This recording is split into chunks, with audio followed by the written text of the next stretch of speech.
Market जाते हुए जब देखते हैं, अपनी माता को, अपनी वाइफ को, अपनी सिस्टर को कभी बाजार जाते हुए देखते हैं, आप उनकी एक कारण से बड़ी मजाक बनाते हैं। क्या मजाक बनाते हैं?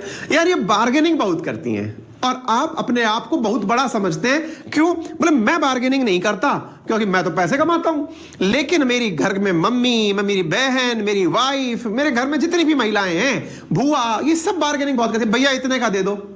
पता है आपको उनकी बार्गेनिंग की लालसा कहां से जन्मी? वो सामने वाले से जो ये मोल भाव करती हैं उसकी लालसा कहां से जन्मी? उनकी लालसा जन्मने का सबसे बड़ा कारण क्या था? जो बजट उनको दिया गया, उनको कहा गया कि जाइए आप शॉपिंग करके आइए, 5,000 रुपए ले जाइए, अपने लिए बढ़िया से कपड़े लेके आइए। गए साहब लेने। उन्हें पता है कि घर के अकाउंट में फादर ने तो अपनी बुक में लिख लिया कि मैं 5,000 रुपए किताब के दे दिया या मैं वस्त्रों के दे दिया। मम्मी सोचती हैं कि इनमें से मैं 4,000 के ही कपड़े लेके आऊंगी, 1,000 रुपए बचा के रखूंगी, भविष्य में काम आ जाएंगे।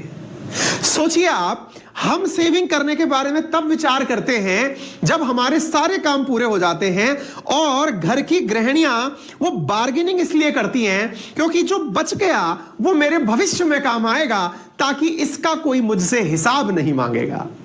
सेविंग का जो बार्गेनिंग का सबसे बड़ा कारण है ना, वो मम्मियों से मांगे जाने वाला हिसाब है।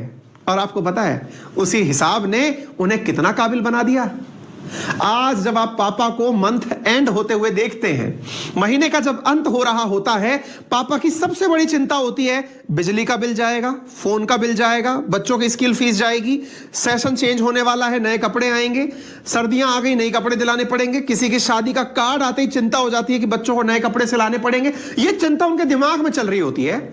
उसी समय मम्मी आती हैं, कहते हैं अजी परेशान ना हो, आपको दिक्कत है तो हमसे संपर्क करें।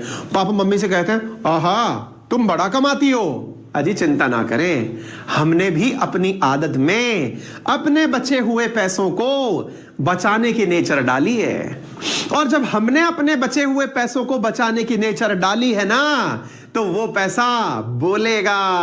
क्योंकि जब कोरोना आया था ना, तो इस पूरे देश की इकोनॉमी को जिसने संभालने का सबसे बड़ा काम निभाया था, वो हमारी इन आदरणीय गृहिणियों के पास में जो रखा हुआ धन था, हमारी घर की महिलाओं बहनों के पास जो रखा हुआ धन था, उसने कोरोना जैसे भीषण काल में जिस समय रोजगार के कई साधन बंद हो गए थे, तब उनके पास रखी हुई पूंजी ने हमें साहस दिया था। यकीन ना हो तो एक बार के लिए आंख बंद करके पलट के पुराना समय याद कर लो। इंसान की मेमोरी बड़ी कमजोर प्रकार की होती है, हर प्रकार के गुनाह को भूल जाती है, और जब वो भूलती है तभी गलती करती है। इसीलिए मैंने आपके जीवन के कुछ हसीन पल आज के सेशन के शुरुआती समय में डाले हैं। आपको बचपन की आदत साझा करने की बात की है, आपको घर की गृहिणियों के साथ में अनुभव साझा करने की बात की है। और जब मैं इतनी अच्छी अच्छी बातें कर रहा हूं, मैं आपसे इतनी अच्छी बातें साझा कर रहा हूं, तो आप कंजूसी क्यों कर रहे हैं? मुझे देखकर लग ये रहा है कि आप बड़ी कंजूसी कर रहे हैं जनाब। आपको सेशन शेयर करने में परेशानी हो रही है।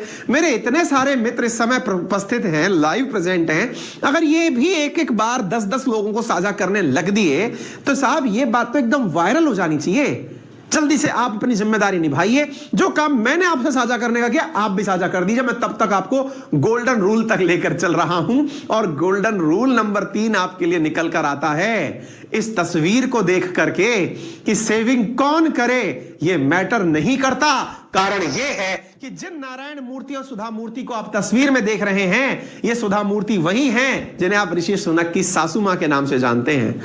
ये नारायण मूर्ति वही हैं जिन्हें आप ऋषि सुनक के ससुर जी के नाम से जानते हैं। अजी इनसे बड़ा परिचय इनका यह है कि आप एक ऐसी कंपनी के मालिक हैं जिसे आप इन्फोसिस के नाम से जानते हैं, जिस कंपनी की कमाई 1 लाख करोड़ रुपए है। भाई साहब, इतनी बड़ी कंपनी की शुरुआत में कभी सुधा मूर्ति जी के द्वारा शुरुआती समय पर अपने पति को बेचकर दिए गए अपने गहने थे।